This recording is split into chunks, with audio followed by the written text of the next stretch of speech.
Alright, good evening, Schmoe RC again. How you guys doing? Tonight is going to be the first start taking things apart.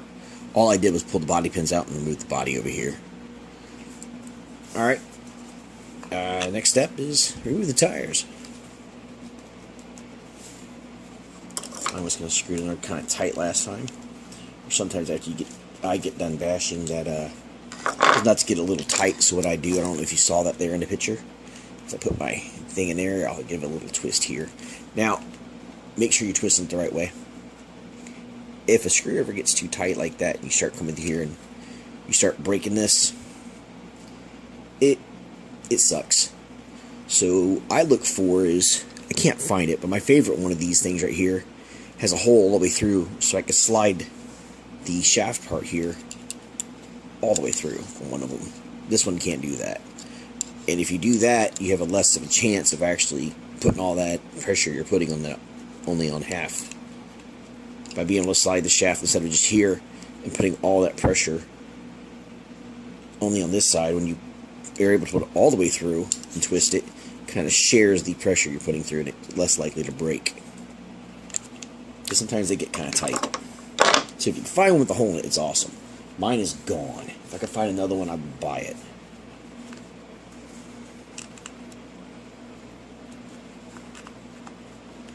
Because of these cheap ones, I think I've broken 3 of these.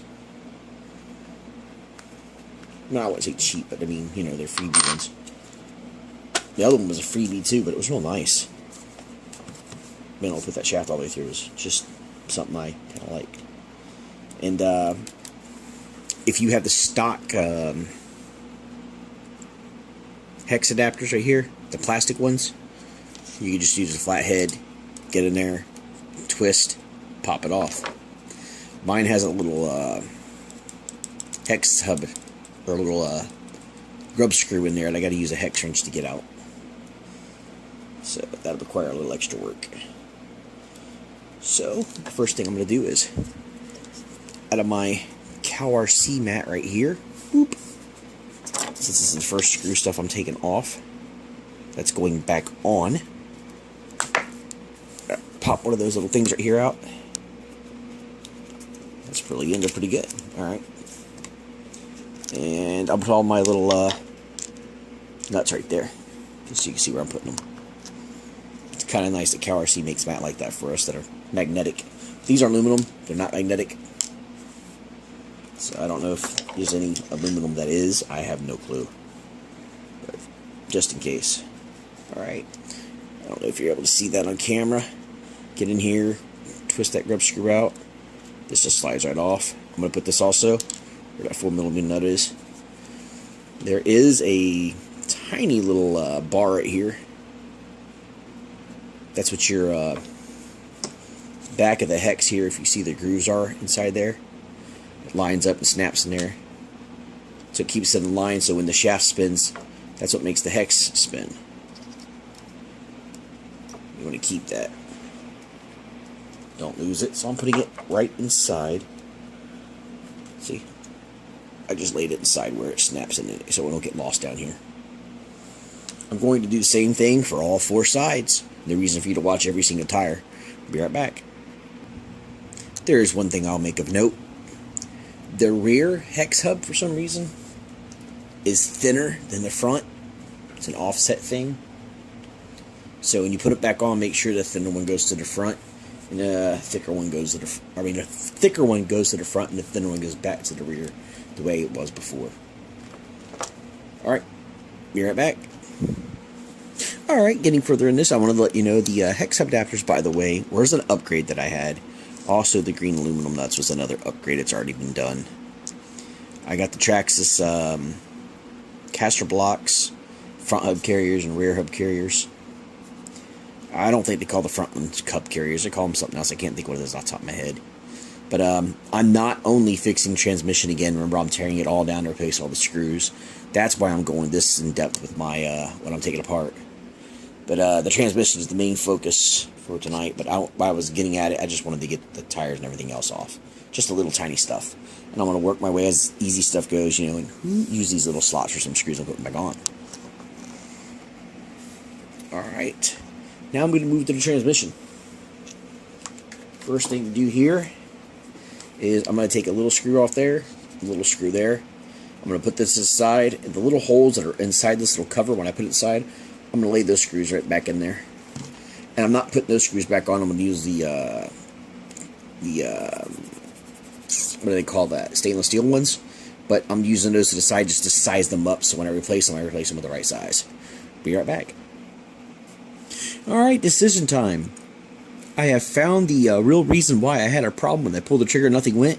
When I opened my transmission case, out fell the pinion. I mean, it flat just fell out. Which means it wasn't on. I either didn't screw it on tight enough, or something happened here that I don't know yet. So I'm going to have to look further than that and charge the battery. Excuse me for yawning, I apologize. I'll have to charge the battery, throw one in there, and recheck the spur, make sure that the teeth aren't scraped off of here. Which it doesn't look like. They look okay. So if those are okay, we're good to go. But when I throw these back on, if that really was, I've always been thinking about anyways, I might leave it as is and stop on the transmission until I can find. I was thinking about replacing this plastic piece with an aluminum one, so it never strip again, because I have replaced, I think, 2 or 3 of these so far. And I don't run very often, but I do run hard when I do it, when I bash. I like to enjoy it. I like to put more than one pack through it, and I'm using 5,000 milliamp battery pack, so I mean, I really like to get a long run whenever I get a chance. I like to really enjoy it. And I'm thinking maybe that's what's happening, is it's heating up and the plastic's just letting it strip some. But this looks okay right now. But I think an aluminum upgrade might be the way to go on here. So, yeah. Tell me what you guys think on that one. But for right now, I think I'm just going to throw this back on. If I don't need to take the transmission apart, I'm probably going to pause and not do that. Just, a lot of work not needed for right this moment. When I do take it apart, I am going to replace it with this one. But I mean, if it's not broke, I'd as well just save the wear and tear on this one and keep using this one until I need to get into it. I'll put it back together and run it for a bit. If it works great, I'm going to pause off on the upgrades until I have a breakage. I just don't want to waste the parts. Alright, thanks. Be right back. Alright, added bonus. I did not notice the screw set that I got actually has the grub screw in stainless steel. And because this pinion's dark, and that grub screw that was in there was dark, it was hard to see. So I put the silver one in there. It makes it real easy to see and easier to line up when I go to screw it in and out. I think that's nice. Also, when you look through the hole, to make sure you got it kind of flush and not beyond the point, so you can slide it onto the shaft. Once it's on the shaft, that's when you want to torque it down. But makes it you'll be able to see it real easy down there to know it's not protruding yet, so you can slide on the shaft real well. So that's kind of cool to make it look, noticeable, and that they included the grub screws. I'm sure they didn't include the shoulder screws, because most of them don't. So you got to keep those. I think that's the only other screws you have to keep. Sometimes the grubs are those. But that's cool. They got the grub screws. I like that. Alright, be right back. Alright. As I got it back together, I did something wrong and I noticed it. It's cool. I'll share with you. Not sure how well that's going to show up in there. You see that little gap behind here?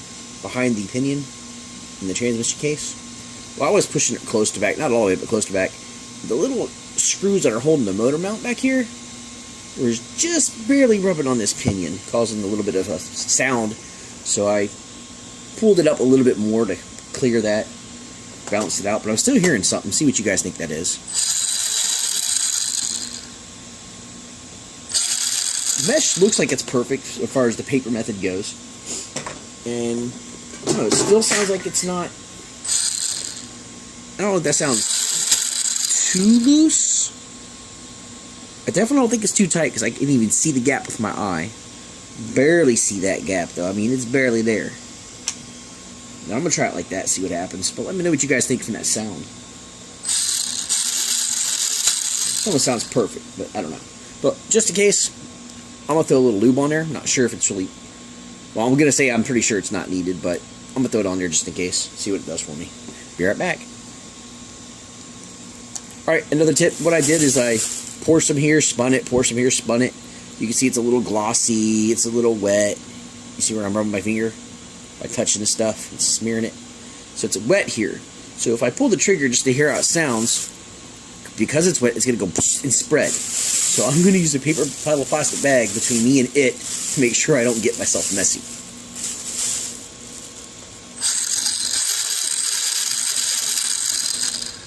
Still sort of a little sound, but it does sound better to me. I'm happy with that. So I'm going to try that. If this gets me up and running where I can enjoy the car a little more, I'll wait to do the upgrades. And I don't need to tear it apart. I'm not going to.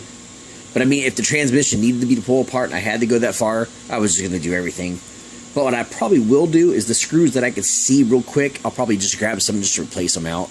And as I do it, what I'll do is I'll pull the screw off the RC, and I'll find a screw in here that matches the same size, and I'll just swap them. Make it nice and easy, nothing difficult, nothing hard. And I'll show you which screws I do after, so you can see what's going on. Alright, thank you guys. Alright, quick question for you guys, for those that are watching. The little Teflon washers that are here. I have some brand new ones that aren't being used, but these look pretty clean and not beaten up or anything, so I don't want to replace them just yet. But would you guys replace those Teflon washers with stainless steel washers? They seem to be thicker, and I think the thickness might create a problem. But I'd like to know what you guys think, and if you guys have chose to do that and found out that it was a bad idea, hey, let me know. Thanks. But another tip, if you're like me and you were wanting to get it off, and it was so greasy. You know how sometimes those things are wet, they stick more? I don't know if that makes sense or not, if I'm saying it right. I can use the thin blade of that razor blade to get behind the washer and kind of pull it out a little bit so that my stubby finger can actually get a grip on it and pull it the rest of the way off. That's what I would have to do. Just a tip. Thanks. With this particular screw set that I have, it only has 2 grub screws. So unfortunately, I'm not going to be able to replace the grub screw in each of these hex adapters. So I'm not going to replace any of them if I can't replace all of them together. But I will see if I can't go online and if I need to replace those or not. Because I don't want those rusting out, staying in place if it's not necessary. So if you guys know a way of whether that should be done or needs to be done, or if those just never rust anyways, this is the Traxxas one. If it's not, it could be the STRC hex hubs. I'm not sure. And it's the ones that come with it that are in there, the grub screws. Let me know, guys, you get things. Alright, right back. There you guys go. You can take a look at that. Those are the ones I've done so far. It was quite a little bit of work, more work than I thought it was going to be. Well, it took me longer than I thought it was going to take. That's the ones I've done so far. These are the screws that I'm putting on. These are the screws that I've taken off so far. Little collection, but coming along. I did replace some of those grub screws. I had a dynamite kit over there. I had some more, 2 more grub screws. So what I did is I replaced the 2 back ones and one of the front ones with the stainless steel grub screw. So I just need 1 more for the other tire, for the other hex hub, and then they'll all be stainless steel there too. Alright, so every now and then I'm going to change some more screws. All I do is back it out, and then I size it up. If you're going to do this, attaching aluminum to aluminum, or putting these threads through aluminum, add Loctite so they don't back out as you're running. I do need to add some Loctite in mine. I got the Loctite, I haven't used it yet. When I get to that point, I'm starting to yawn. It's getting late, so I think I'm going to call it a night for there. Alright, thank you guys. Keep watching.